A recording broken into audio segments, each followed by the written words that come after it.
Topic आज का जो हमारा सेशन है वो रिलेटेड टू है हमारा कि अमेज़ॉन पे कितने टाइप्स के अकाउंट्स बनते हैं। It's not a game, it's a rich thing. तो अमेज़ॉन के दो टाइप्स होते हैं अकाउंट के, एक होता है इंडिविजुअल अकाउंट, दूसरा होता है बिजनेस अकाउंट। ठीक है, अब इंडिविजुअल अकाउंट किसको बोलते हैं? इंडिविजुअल अकाउंट से मुराद ये है कि जो आपकी पर्सनल डिटेल पे बन जाए उसको आप बोलते हो इंडिविजुअल अकाउंट। और बिजनेस अकाउंट किसको बोलते हैं? बिजनेस अकाउंट उसको बोलते हैं जो अकाउंट आपके बिजनेस डिटेल पे बने। अब बिजनेस डिटेल से मुराद क्या होता है कि आपकी कंपनी हो, आपकी कोई ट्रेडमार्क हो उस कंट्री के अंदर, उसकी बेस पे जो अकाउंट बनता है उसको आप बोलते हैं बिजनेस अकाउंट। अब मैं एक इम्पॉर्टेंट चीज़ आपको बताने जा रहा हूँ, वो क्या है कि मैं ये बताने जा रहा हूँ कि अमेज़ोन को मतलब पाकिस्तान को अमेज़ोन की कौन कौन सी कंट्रीज अलाउ करते हैं जिनमें हम अपना इंडिविजुअल अकाउंट बना के उसमें हम एज ए जेनेरिक काम कर सकते हैं, एज ए ड्रॉप शिपिंग काम कर सकते हैं, या एज ए ऑनलाइन आर्बिट्राज का भी काम कर सकते हैं। अमेज़ोन को जो अलाउड करती है ना कंट्रीज, वो कौन सी हैं? एक सबसे पहले यूएई है, सऊदी अरेबिया है, ऑस्ट्रेलिया है, और कनाडा है, यूएसए है, और मैक्सिको है, और जापान, सिंगापुर, ये भी इसके अंदर आ जाती है। मतलब जो इम्पोर्टेंट इनमें से जो कंट्रीज़ है ना वो कौन सी है, वो हमारे लिए जो जिसमें हम ज़्यादा काम और ज़्यादा सेल्स उठा सकते हैं, वो इनमें से 4 कंट्रीज़ हैं। एक आपकी यूएई हो गई, एक यूएसए हो गई, एक कनाडा हो गई, और चौथा ऑस्ट्रेलिया हो गई। मतलब इन कंट्रीज़ पे हम पाकिस्तान डिटेल का अकाउंट बना के और उसमें हम अच्छा खासा रेवेन्यू जनरेट कर सकते हैं। मतलब एज ए इन्वेस्टर अगर हम अपना काम करना चाहें, जैसे मैंने आपको कल जैकेट्स का एग्जांपल दिया था, तो वो काम आप कहाँ से स्टार्ट कर सकते हो? एज ए इंडिविजुअल अकाउंट बना के पाकिस्तान डिटेल पे यूएसए का, जिस कंट्री में काम करना चाह रहे हो उस कंट्री का बना के उसमें आप कर सकते हो। तो जैसे कि मैंने आपको बताया कि इंडिविजुअल अकाउंट, पहले हम इंडिविजुअल अकाउंट को सही से डिस्कस करते हैं, देन हम चलते हैं बिजनेस की तरफ। अब इंडिविजुअल अकाउंट बनाने के लिए आपको किस चीज़ों की ज़रूरत होती है? आपको ज़रूरत होती है एक पासपोर्ट की, या आपके पास आपका नेशनल आईडी कार्ड है। मतलब दोनों में से जो भी आपके पास हो तो वो चल जाता है। उसके अलावा आपको चाहिए होता है बैंक स्टेटमेंट। अब बैंक स्टेटमेंट आपका कोई भी हो सकता है, किसी भी बैंक में आपका अकाउंट हो। अगर आपका बैंक अकाउंट नहीं है तो आप क्या कर सकते हैं, पाकिस्तान में रह रहे हैं तो आप नया पे और साडा पे का अकाउंट बना के उसकी स्टेटमेंट भी इनको सबमिट कर सकते हैं। या आपके पास कोई आपका लोकल बैंक है, ठीक है ना, किसी भी कंट्री का, या आप मतलब आपकी डिटेल पे अकाउंट बना होना चाहिए। मतलब आपका कोई लोकल बैंक है, जैसे कि पाकिस्तान में हमारे पास मीज़ान है, एचबीएल है, एमसीबी है, तो उसका अगर आपके पास अकाउंट बना हुआ है तो आप क्या करते हैं, उसकी स्टेटमेंट अमेज़ॉन को दे देते हैं। दो चीज़ें ये होगी। तीसरा आपके पास क्या है? तीसरी आपके पास चीज़ है जिसको आप बोलते हैं इंटरनेशनल बैंक अकाउंट। अब इंटरनेशनल बैंक अकाउंट से मुराद ये होता है कि अमेज़ॉन पे जब आप अर्निंग करते हो ना, जैसे कि आप सेलिंग कर रहे हो और उस पर प्रॉफिट जनरेट कर रहे हो, तो आपकी जो पेमेंट होती है ना, बिलफर्ज आपने एक ऑर्डर आज प्रोसेस किया तो वो आज के दिन के 14 डेज बाद आपके अकाउंट में डिपॉजिट होती है। मतलब जैसे कि आपने 1 मार्च को एक ऑर्डर प्रोसेस किया है तो डिपॉजिट कब होगा? आपका तकरीबन 14 to 15 मार्च को वो पेमेंट आपके पास आएगी। तो इसमें ये होता है कि जब आप अमेज़ॉन पे अर्निंग कर लेते हो तो लाजमी है कि अमेज़ॉन एक इंटरनेशनल प्लेटफॉर्म है, तो वो आपके लोकल बैंक में उसको ट्रांसफ़र नहीं करता। तो उसके लिए आपको क्या चाहिए होता है? आपको एक इंटरनेशनल बैंक अकाउंट चाहिए होता है। जो हम कौन सा यूज़ करते हैं? जो हम यूज़ करते हैं पेयोनीर का। अब पेयोनीर एक लाइक आप समझ लें कि एक पेमेंट गेटवे है जिसके थ्रू हम क्या करते हैं, पेमेंट को रिसीव भी कर सकते हैं और किसी को सेंड भी कर सकते हैं। तो हम क्या करते हैं, पेयोनीर का इंडिविजुअल अकाउंट बनाते हैं जो सिंपल है, बेसिक स्टेप्स हैं।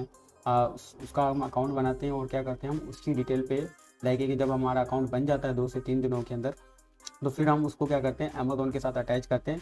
तो ये होता है कि जब हमारा अकाउंट बन जाता है तो हमारा डिपॉजिट मेथड ऐड हो जाता है, तो फिर हम कैपेबल हो जाते हैं कि हम अपनी उसमें लिस्टिंग स्टार्ट करें। लिस्टिंग से मुराद कि हम अपनी प्रोडक्ट को वहाँ पर लिस्ट करें, और जैसे लिस्ट करेंगे और लोगों के सामने वो प्रोडक्ट आएगी, देन हमें उस पर सेल्स आने के चांसेस होंगे। ठीक है, अब ये इंडिविजुअल अकाउंट की डिटेल है। अगर आप बिजनेस अकाउंट की तरफ जा रहे हैं, अब बिजनेस अकाउंट से मुराद एक तो देखिए ना, इंडिविजुअल और बिजनेस में ये भी फ़र्क होता है कि मैंने आपको कल एग्जांपल दिया था कि एक चीज़ एक लोकल रिटेलर सेल कर रहा है प्रोडक्ट को, और एक चीज़ जिसको ब्रांड खुद सेल कर रहा है, जिस ब्रांड की प्रोडक्ट है, तो दोनों की मैन्युफैक्चरिंग और दोनों की वैल्यू में काफ़ी फ़र्क होगा। लोग उस ब्रांड को ज़्यादा प्रेफर करेंगे एज़ कम्पेयर टू उस रिटेलर के। तो यहाँ पर भी ये होता है, अमेज़ॉन इंडिविजुअल अकाउंट को इतना ज़्यादा सपोर्ट नहीं करता जितना वो अपना बिजनेस अकाउंट को करता है। तो इसमें क्या है कि आपके पास कोई इन्वेस्टमेंट नहीं है तो आप सिंपली इंडिविजुअल अकाउंट के साथ जा सकते हो। जिन कंट्रीज़ में आपको अमेज़ॉन अलो कर रहा है तो वेल एंड गुड, हम एज बीइंग एन पाकिस्तानी हम कर सकते हैं। लेकिन अगर आप चाहते हैं कि आपके पास अच्छी खासी इन्वेस्टमेंट है और आपको अपने अकाउंट को जल्दी से रैंक करना है या जल्दी से उसको आगे लेके जाना है, और इस पर आपको ज़्यादा से ज़्यादा ऑप्शन, तो ज़्यादा से ज़्यादा फैसिलिटीज़ चाहिए, ठीक है ना, जिसको अमेज़ॉन सपोर्ट करे, तो आप क्या जाते हैं, आप जाते हैं बिजनेस अकाउंट की तरफ। अब बिजनेस अकाउंट बनाने के लिए सबसे पहले आपको क्या चाहिए होता है, जैसे कि बिजनेस अकाउंट देखें, आपको यूएसए विदाउट एलएलसी भी लाइक समझ लो कंपनी अकाउंट भी आपको अकाउंट बनाने देता है, यूएई भी बनाने देता है और ऑस्ट्रेलिया भी बनाने देता है। और उन्हीं कंट्रीज़ के अंदर एक बिजनेस अकाउंट का भी ऑप्शन होता है कि आप उनकी कंट्री की कंपनी बना के वहाँ पर बिजनेस अकाउंट बना सकते हैं। क्योंकि जब आप उस कंट्री की देखें, जैसे कि आप इंडिविजुअल अकाउंट जो बनाएंगे वो आपका किस पे होगा, पाकिस्तानी डिटेल पे होगा। जब आप बिजनेस अकाउंट की तरफ जाएंगे तो बिजनेस अकाउंट आपका किस डिटेल पे होगा, वो आप जिस कंट्री की कंपनी रजिस्टर करेंगे। जैसे कि यूएसए के अंदर अगर आप कंपनी रजिस्टर करने जाते हैं तो उसको आप क्या बोलते हैं, एलएलसी, लिमिटेड लायबिलिटी कंपनी। तो यूएसए के अंदर अगर आप कंपनी रजिस्टर करके, भले वो आपकी डिटेल पे रजिस्टर्ड हो कंपनी, लेकिन आप उनकी गवर्नमेंट के साथ ऑथोराइजेशन करोगे, उनकी चार्जेस वगैरह जो भी पे करोगे, सब कुछ पे करने के बाद जब आपकी कंपनी बन जाएगी तो देन जब आप उस डिटेल पे अकाउंट बनाओगे ना उस कंपनी की डिटेल पे, तो वो आपका अकाउंट कहलाएगा बिजनेस अकाउंट, लेकिन यूएसए का, ना कि पाकिस्तान का। भले उसका जो ओनर है या डायरेक्टर है उस कंपनी का वो कौन है, पाकिस्तानी, लेकिन अकाउंट आपका कहलाएगा यूएसए का। और मैंने आपको एक चीज़ बताई थी कि ऐसा अकाउंट, ठीक है ना, ऐसी मार्केट बिल पर, जैसे कि यूएसए, अगर यूएसए में आप पाकिस्तानी डिटेल पे अकाउंट बना के वहाँ सेल करते हो तो आपको थोड़ा सा डिफिकल्टीज फेस आती हैं। अगर आप यूएसए का अकाउंट यूएसए की मार्केट पे खोलते हैं ना, जैसे कि यूएसए की डिटेल पे खोलते हो या एलएलसी पे खोलते हो या वहाँ का कोई बंदा है उसकी डिटेल पे बनाते हो, तो आपको अमेजोन यूएसए ज़्यादा सपोर्ट करता है एज़ कम्पेयर टू अगर आप अदर कंट्री का अकाउंट, अदर कंट्री की डिटेल पे अकाउंट बना के वहाँ पर सेल करते हो। तो बिजनेस अकाउंट का काफ़ी ज़्यादा फायदा होता है। आप बिजनेस अकाउंट देखें, चलो हमें यूएसए में तो ऑप्शन मिलता है कि हम इंडिविजुअल की तरफ जा सकते हैं, लेकिन जब हम यूरोप की तरफ जाते हैं ना, तो यूरोप में कोई भी कंट्री हमें अलो नहीं करती है इंडिविजुअल अकाउंट पे काम करने को, ठीक है। जिसमें देखें, अगर हमें यूके में काम करना है, अगर हमें जर्मनी में काम करना है, अगर हमें फ्रांस में काम करना है, या अगर हमें इटली में काम करना है, कोई भी मॉड्यूल हो, फिर चाहे आपका पीएल हो, चाहे आपका होलसेल एफबीए हो, चाहे आपका एफबीएम हो, चाहे आपका ऑनलाइन आर्बिट्राज हो, लेकिन अगर आपके पास वहाँ पर एक अवेलेबिलिटी नहीं है या पाकिस्तान उस लिस्ट में है ही नहीं जो वहाँ पर वो अकाउंट बना सके, तो फिर उसके लिए तो हमें ये मस्ट पड़ जाता है कि हम वहाँ की लिमिटेड कंपनी बनाते हैं। जैसे कि आप यूरोप साइड जाओगे ना, तो वहाँ पर आप कंपनी को लिमिटेड कंपनी बोलते हो। जब आप यूएसए साइड जाओगे या यूएई साइड जाओगे तो वहाँ पर आप क्या बोलते हो, कंपनी को एलएलसी रजिस्ट्रेशन। तो एलएलसी का जो अप्रोक्स खर्चा आता है ना, वो आ जाता है आपका $400 to $500, ठीक है। और एलटीडी, लिमिटेड कंपनी, जो बनती है आपकी यूरोप में, जिसका खर्चा तकरीबन $150 तक आपका अप्रोक्स आ जाता है, मतलब 100 to 150 तक इतना आ जाता है विथ अकाउंट क्रिएशन। तो इसमें क्या होता है कि आप अगर यूरोप या यूके या यूएसए, सॉरी यूके या जर्मनी या फ्रांस, किसी भी कंट्री में काम करना जा रहे हो, तो आपको लिमिटेड कंपनी बनानी थी, क्योंकि ये मस्ट रिक्वायरमेंट है, क्योंकि इसके बगैर हम सेल नहीं कर सकते।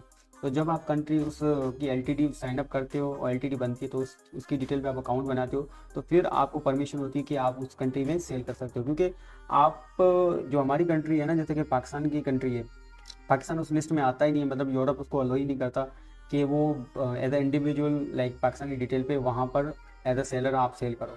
तो उसके लिए मस्ट होता है कि हम बिजनेस अकाउंट ही बनाते हैं, ठीक है। ये चीज़ आप लाजमी याद रखना, ठीक है। तो यूएसए के अंदर मैंने आपको बता दिया कि वहाँ पर इंडिविजुअल अकाउंट भी बनता है, वहाँ पर बिजनेस अकाउंट भी बनता है, लेकिन बाकी यूरोप के अंदर नहीं बनता है। यूए के अंदर भी दोनों ऑप्शंस होते हैं, लेकिन यूए के अंदर हम जाते हैं इंडिविजुअल अकाउंट की तरफ, हमें ज़रूरत नहीं होती वहाँ पर हम एलएलसी वगैरह रजिस्टर करवाने की, क्योंकि उसका बहुत ज़्यादा खर्चा है। सबसे ज़्यादा जो महंगी कंपनी है ना, वो तकरीबन एक ऑस्ट्रेलिया की है, दूसरा आपको यूएई की है, ठीक है। और यूएसए के अंदर जब आप कंपनी बनाते हो ना, तो यूएसए के अंदर, जैसे कि यूएई के, सॉरी यूके के अंदर आप लिमिटेड कंपनी बना दोगे तो आपका काम ख़त्म हो जाएगा। लेकिन जब आप जाते हो यूएसए की तरफ, तो यूएसए में एलएलसी सिर्फ इम्पोर्टेंट नहीं होती। एलएलसी बनाने के बाद आपको एक और टर्म होता है जिसको आपको फुलफिल करना होता है, जिसको आप बोलते हो EIN number, employer identification number. मतलब इसका मतलब ये कि यूएसए में कोई भी बंदा कोई बिजनेस कर रहा है या कोई जॉब कर रहा है, तो उसके पास क्या होता है कि उसकी एक यूनिक आइडेंटिटी होती है, एम्प्लॉयर आइडेंटिफिकेशन नंबर, जो उसकी गवर्नमेंट उनको देती है, जो किस चीज़ पे मिलता है, आपकी कंपनी की डिटेल पे मिलता है। तो आपको वो यही नंबर लेना पड़ेगा, देन जाके आप अमेजोन का अकाउंट बना सकते हो, अगर आप बिजनेस अकाउंट बना रहे हो, ठीक है। और इसमें भी आपको इंटरनेशनल बैंक अकाउंट चाहिए होगा, लेकिन फिर आपके पास ऑप्शंस होते हैं, क्योंकि आपके पास सारी डिटेल्स है, आपकी कंपनी यूएसए में रजिस्टर्ड है, तो आप फिर यूएसए का पेपाल भी बना सकते हो, यूएसए का बिजनेस पेयोनियर भी बना सकते हो। एक और पेमेंट मेथड आता है जिसको आप बोलते हो ट्रांसफ़र वाइज, वो भी आप बिजनेस बना सकते हो। मतलब एक बार आपके पास कंपनी मिल गई आपको किसी कंट्री की, तो आप कोई भी दुनिया का इंटरनेशनल बैंक अकाउंट बना सकते हो। तो उम्मीद है ये आपको डिफरेंस पता चल गया होगा कि इंडिविजुअल अकाउंट और बिजनेस अकाउंट क्या होता है। It's not a game, it's a rich thing.